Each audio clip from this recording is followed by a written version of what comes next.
Have you been feeling off, like your energy's gone, your mind's in a fog, anxiety creeps in for no reason?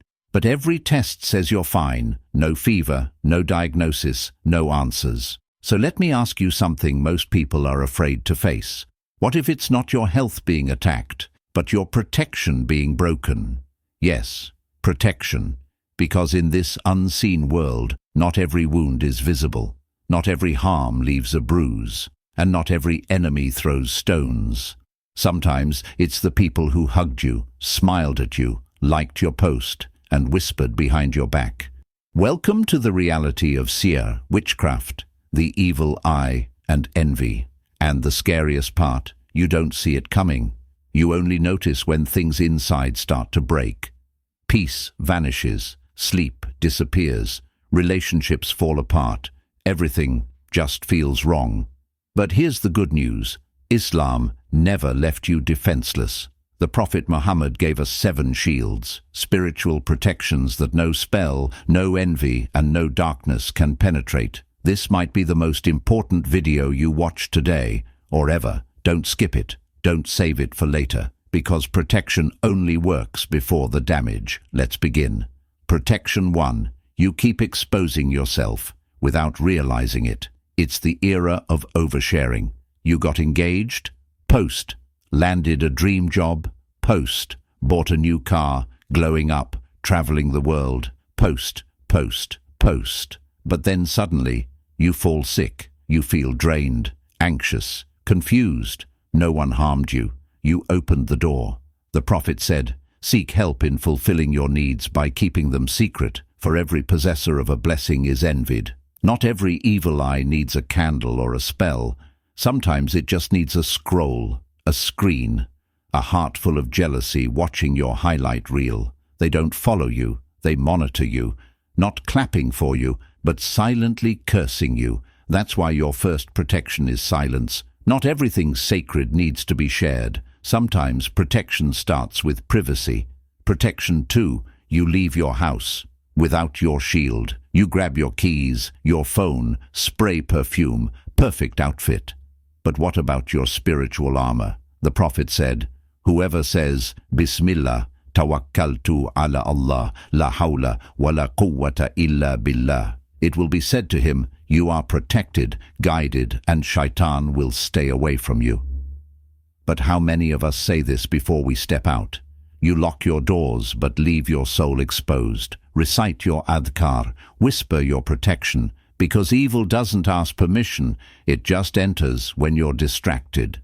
Protection 3, you treat the Qur'an like decoration. It's on the shelf, on the wall, on your phone. But is it in your life? The Prophet said, do not turn your homes into graves. Verily, Shaytan flees from the house in which Surah Al-Baqarah is recited. Not just read, recited, echoed, felt. Play Surah Al-Baqarah often. Read its first and last ayahs if you can't manage the whole surah. Blow over water, sprinkle it in your home. It may seem simple, but sihr can't survive where Allah's words live. Protection 4. You miss Fajr and still expect to be protected.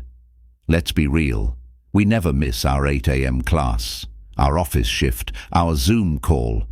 But Fajr, skipped like it's optional. Yet the Prophet said, whoever prays Fajr is under the protection of Allah. You want Allah to protect your family, your peace, your heart, but can't get out of bed for Him. That's not just laziness. That's spiritual vulnerability. Fajr isn't a morning routine. It's a divine shield. Protection 5. You neglect the 3 most powerful surahs. When the Prophet, peace be upon him, was affected by sihr, Allah didn't send an army or angels. He revealed Surah Al-Ikhlas, Surah Al-Falaq, and Surah An-Naas, 3 short surahs, 3 powerful swords. But we treat them like bedtime rhymes, not daily defenses. Recite them every morning and night. Blow over your hands, wipe your body, teach your kids, make it your routine. Because these aren't just words, they're divine protection codes. Protection 6. You ignore your gut about strange objects in your home. You ever feel heavy in one room, restless in a corner. Your prayers feel harder in that space. That souvenir from someone you don't trust. That bracelet you found. That odd gift. That weird decor. Not every item is innocent. Our righteous predecessors removed anything suspicious. You should too. Play Surah Al-Baqarah in your house. Cleanse your space with Quranic water. Ask Allah to remove whatever isn't meant to stay. Your gut isn't just instinct, it's mercy. Protection 7. You let toxic voices into your mind and call it entertainment. Let's be honest, you wouldn't invite a magician into your home, but you allow darkness through music lyrics, disrespectful podcasts, mocking jokes, and influencers who glorify sin.